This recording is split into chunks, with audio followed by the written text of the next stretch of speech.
Two big stories coming off of last night. Number one, the Duke come-from-behind victory over the Louisville Cardinals. They were down by 20 in the second half. They fought back behind Zion Williamson. You know that the Duke Radio Network guy sounds like the Bulls old PA announcer. And from North Carolina, 6'6" guard. So they come from behind to win. Zion Williamson has a huge game.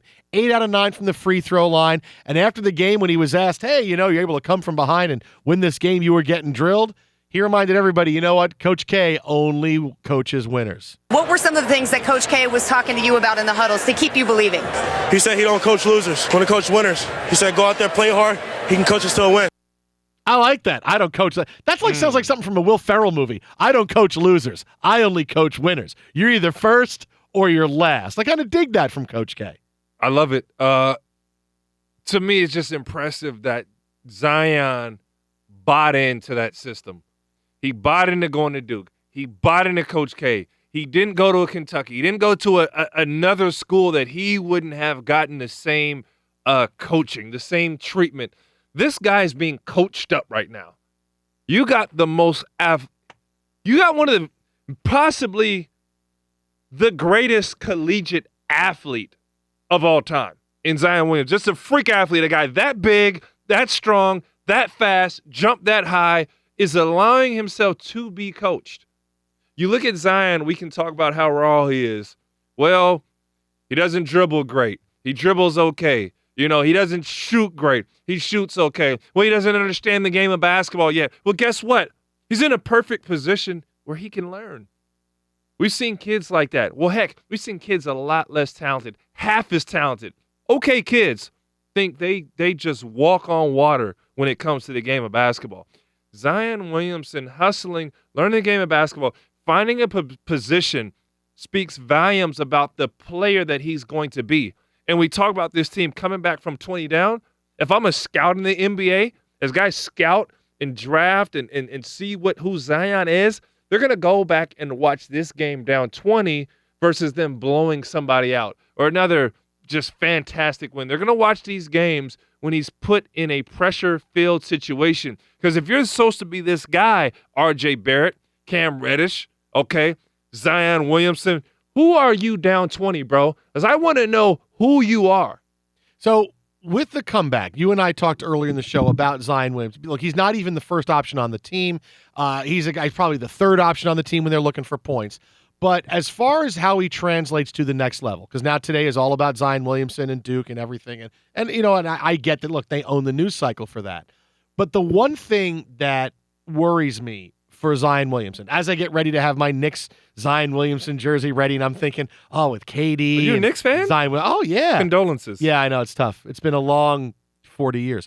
No, we had 99, and we had 94. 40 years in the wilderness? We came close, and that was kind of it. Then Isaiah took over, and then pretty much things haven't gotten better since then. We're this is home. tough, man. We're hitting home. Oh, Isaiah was tough, man. He was tough.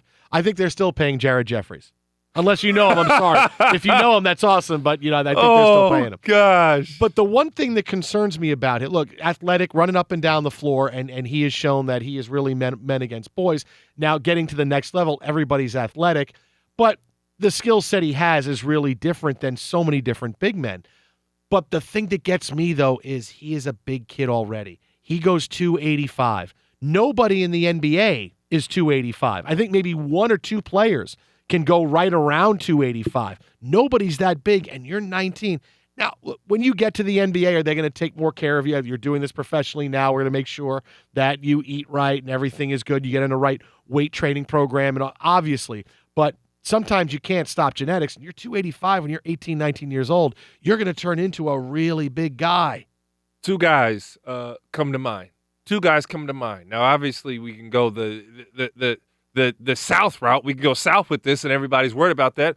Or you can go north. And when I say north, I mean the positive route. DeAndre Jordan, Nene Hilario. Nene was chubby. Nene was chubby in his early years in the NBA. Couldn't move well, didn't jump as high, wasn't explosive, didn't have pop.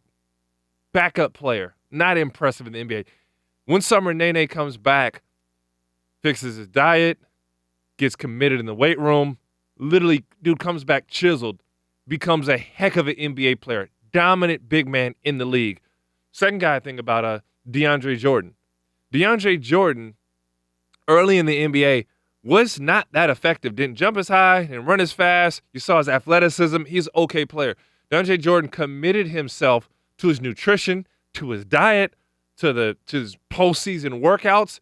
Dude becomes a stud in the NBA. Zion is a guy that you don't need the weight from. You need the cardio, you need the conditioning. And what's freaky about a player like that is he can already run and jump. So now you've got to allow him to know how important his nutrition is, because that's going to last him through 82 games. And he's a guy that you don't want to take for granted. You know, you're saying he's 280 right now. At his age, 18, 19 years old, you're still eating French fries and pizza, bro. You know what I'm saying? You're not adding no type of weight, right? Think about 18, like late night, 2 a.m., like, hey, Jay, let's go have a pizza run. How about those burritos? How about that Kobe? You still doing that, right? I still do that. Yeah. Well, we pay for it now. You pay for it now, all right? You do that without working out. You pay for it. So I say that's going to be something that he's going to have to commit himself to. Now, on the basketball side, basketball verse, I'm going to give you two angles on how he's going to be effective in the new NBA.